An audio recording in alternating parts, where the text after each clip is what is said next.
No, and I mentioned when I did a video years ago and I got this lift panel. I said this was a ThyssenKrupp elevator panel. It's not a ThyssenKrupp panel. This is actually an old either Johnson Waygood or Johns Perry Lifts indicator, one of the rare indicators to see these days because you don't find these often and they're not made anymore.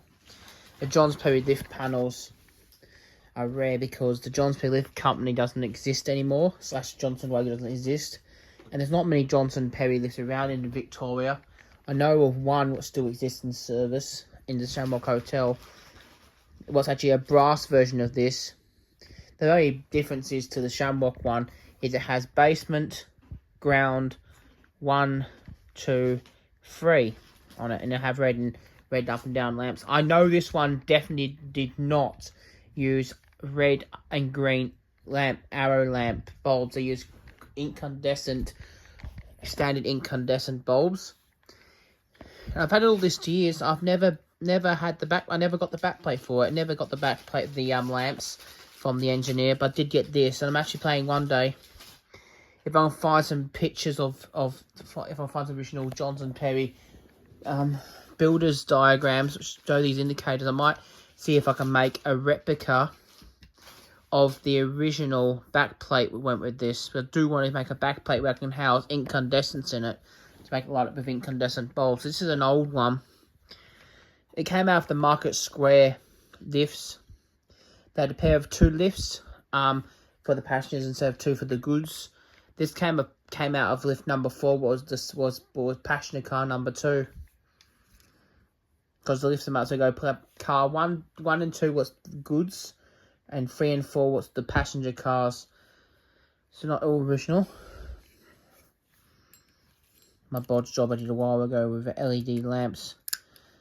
No, the Shamrock Hotel uses LEDs. I don't want to run this with LEDs. I want to put incandescent lamps behind it to make them more correct. Because Johnson Waygood, Johns Perry lifts originally did not use LEDs in these.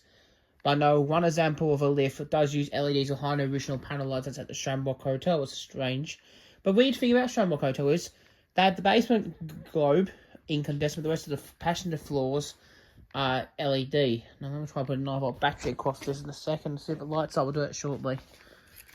Well, I just kicked the wires to a 9-volt battery holding it on. But I've got LEDs behind it.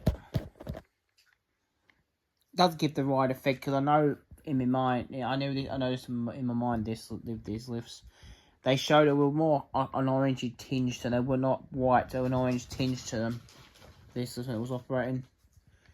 All the lamps were orange in the lift in Market Square. They were never ever coloured globes.